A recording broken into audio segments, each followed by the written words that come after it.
Diba? Sarap niyan. Ano yung maluya? Para siyang maruya. Sarap yan.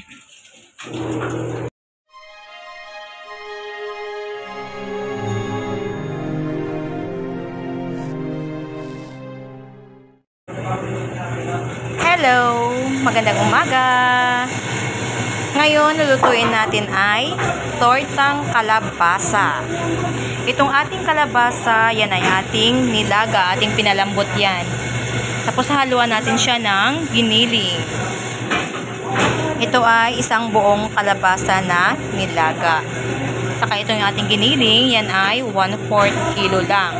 Saka nilagyan natin siya ng dahon sibuyas. Syempre, para malasa, lagyan natin ng asin, saka pampalasa.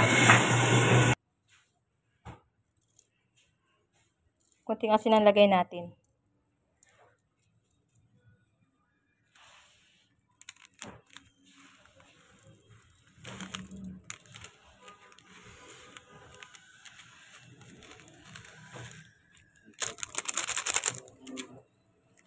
Ating seasonings, pampalasa.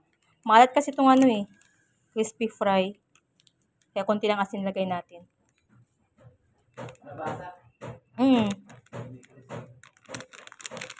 Magtutorta tayo ng kalabasa.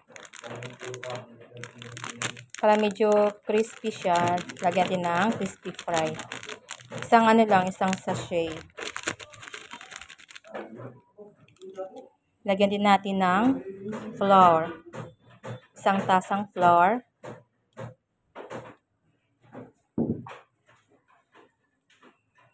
Lagyan din natin ng 4 na pirasong itlog.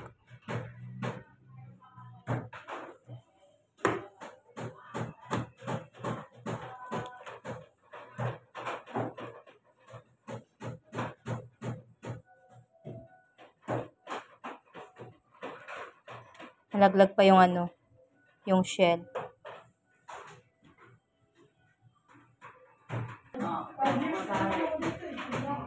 Yan. I-mix natin to para madurog tong ating kalabasa. Lahat ng ingredients, halo-haloin lang natin yan siya.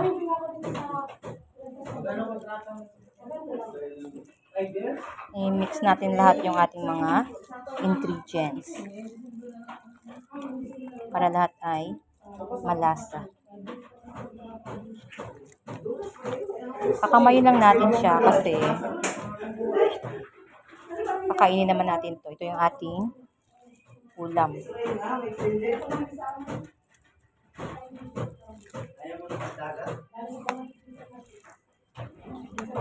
Mas masarap kasi pag kinakamay. Malasa yung pagkain pag kinakamay. Ayan, mix-mix lang natin siya. Pag na-mix na siya, saka natin siya i-fry.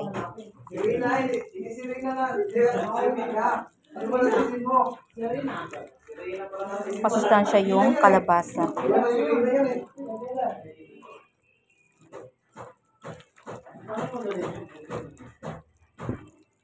Ayan. O, diba?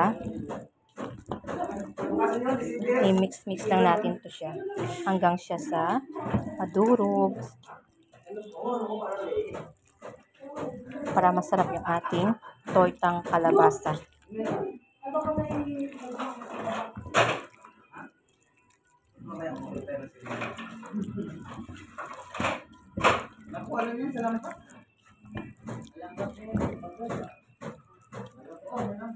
Ano yung ating ingredients dito? Ingredients natin ay isang buong kalabasa. Yung sakto yung laki. Tapos, yung ating dahon sibuyas. Hindi na tayo naglagay ng bawang saka kasi may seasonings tayo. Yung seasonings natin ay complete ingredients naman yun.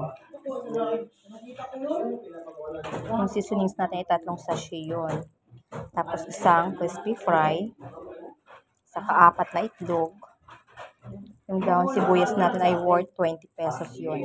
Tapos yung ating asin, kalahating ano lang, kalahating kutsarita. Para pwede siyang papakin. O, diba? Mix na talaga siya. Pwede din siyang i-ano mo siya, i-steam. Pwede din prituhin sa mantika. Itong gagawin natin ay prituhin natin siya sa mantika. Masarap yung pag-i-steam ito kasi may halo siyang flour.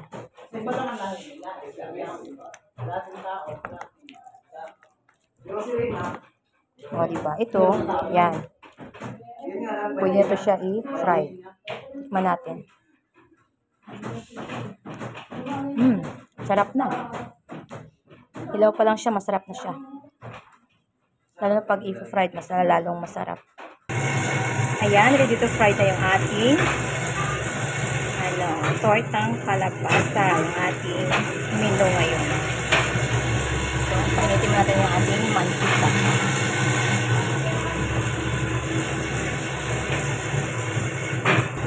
Ayan, pa-fried na natin yung ating tortang kalabasa. Sakto lang yung laki.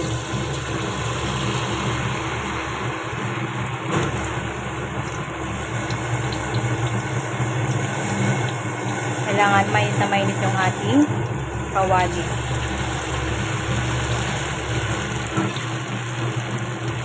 Isang sandok bawat marami nang magawa sa isang buong kalabasa.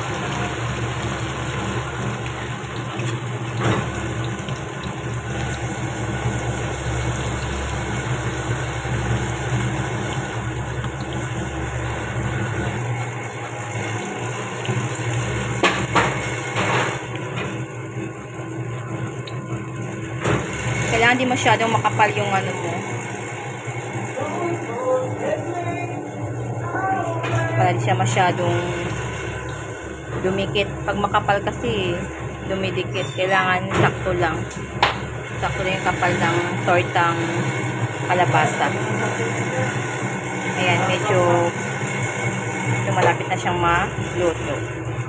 Lumuluto yung sa mantika pag luto na siya.